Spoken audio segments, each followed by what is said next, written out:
Feeling fear is standing next to a fire. Being afraid is standing in the fire.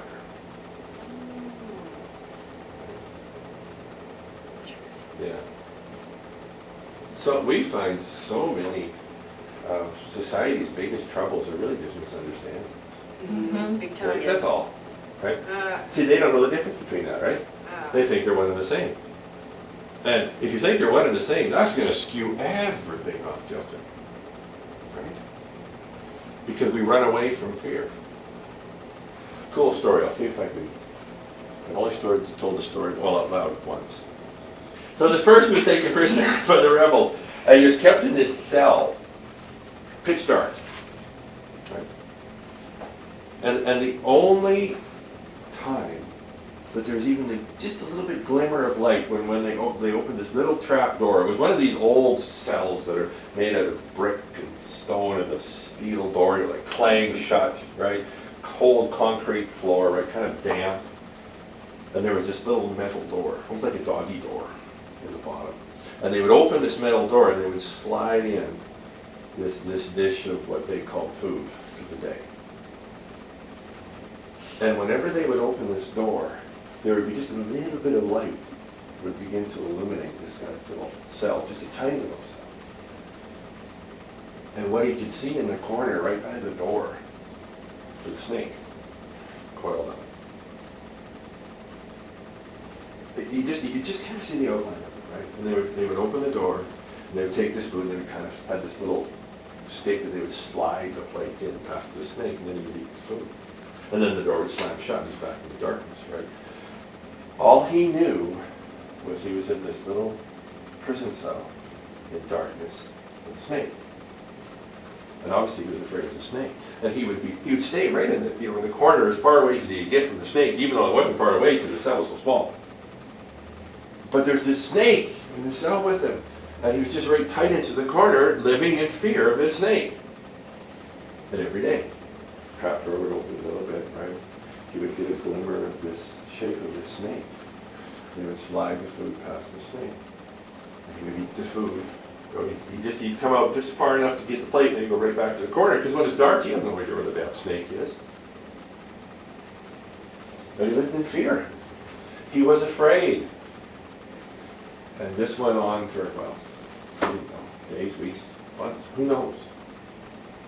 He lived in fear of the snake. And then,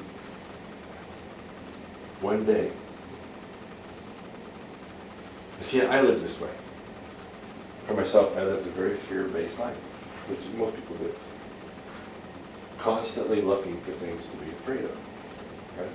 Being afraid of the snake and backing up into the corner, trying to get as far away from the things that we fear. Right? We do this. We go to extreme measures to do this.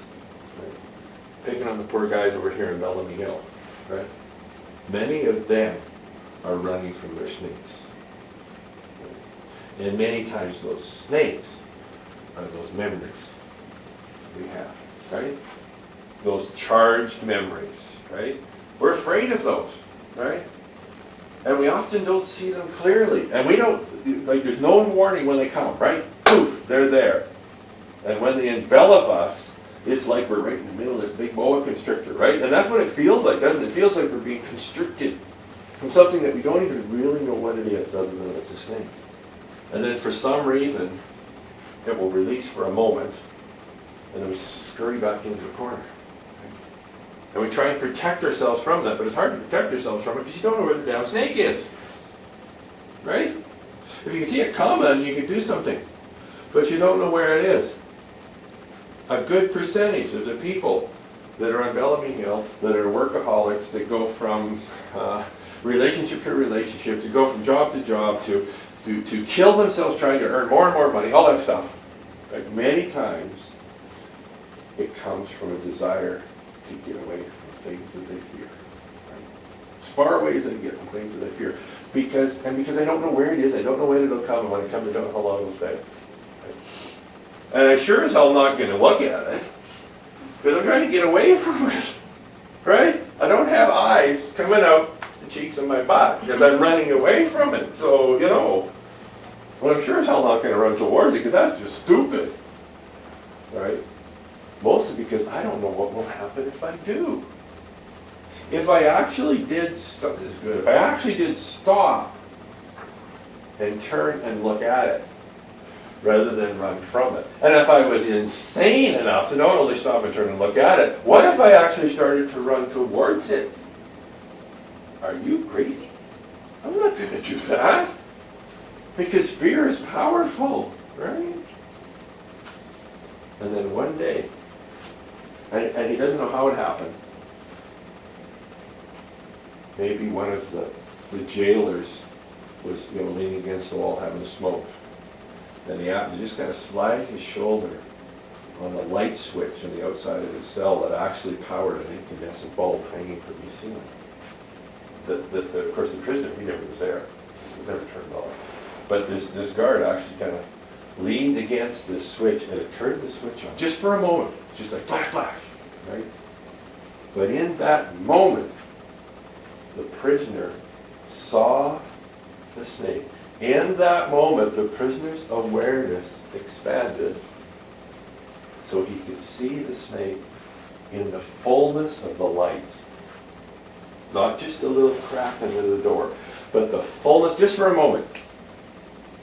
On, off. And he's seen the snake for what it truly was. And he noticed that it wasn't a snake at all. That it was a coil of rope on the floor in front of the door. You see, and he'd never touched the doorway to his cell before. Because there's a freaking snake in front of it. Right? I don't even know what that door feels like. I can imagine what it feels like, and I can imagine what might be on the other side of it, but I usually don't. Because I know I'll never see it anyway.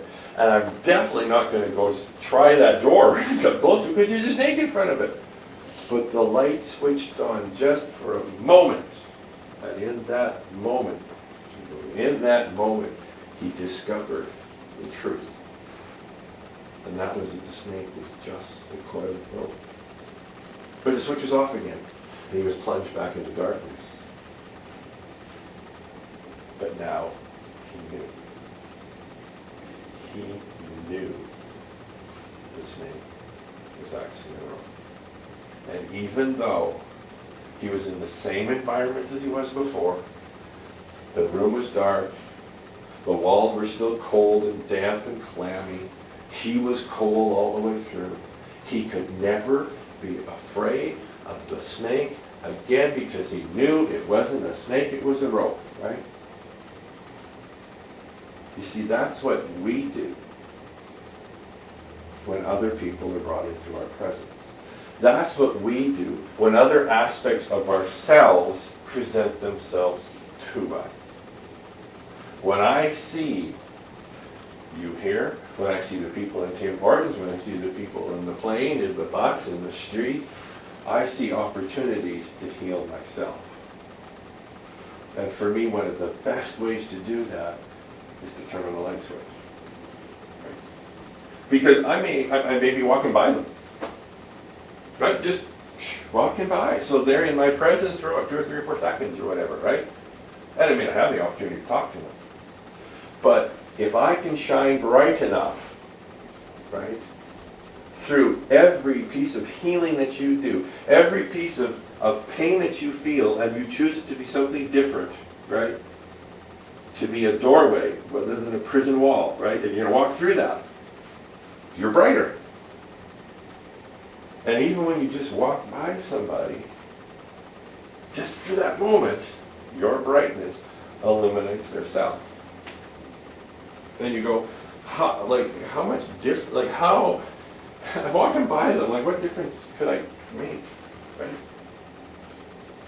And they're only in my presence for 2 or 3 seconds, but they're going right back to darkness, right? This guy's got issues, right? How is me just standing behind him or smiling or doing whatever for that moment, how can that make a difference to the rest of his life? Because in that moment, you turned the light switch on, and he became aware of what was true. And he realized that his snake was actually just a rope. And when you walk by, the darkness comes back to him again, him or her. But he's never the same, right? Because now he knows the snake isn't the snake. And even though the darkness comes back, he is forever changed, and he cannot go about creating that fear again because he knows the snake is just a rope. So now, the prisoner had a plan. So the next night, and he did get to know when the meals would come. And so he just received his meal, and the door was shut, and he knew he had a period of this time that he would be alone for a while. And so what he did was, he started to crawl across the floor. Now not trying to run away from the snake, but actually trying to find it. Because now he knew that if I can touch that rope, I know that right on the inside of that rope is a door. Right? That I never felt before, because I never actually, I'm nowhere stupid enough to go towards the damn snake. But now I know it's not a snake, it's a rope. So he crawled across the floor. Now he's not trying to get away from it, he was looking for it, right? But he was looking for it from a place of increased awareness, of truth, right? He knew what truth was. And he started crawling towards it, step by step, until he felt the roughness and the coarseness of the rope. And he crawled over the rope to the prison door. What was really cool is that rope that had kept him a prisoner for who knows how long, right? Because time really didn't mean anything to self, right? A minute, a day, a year, whatever, right? Was now supporting him in finding the door.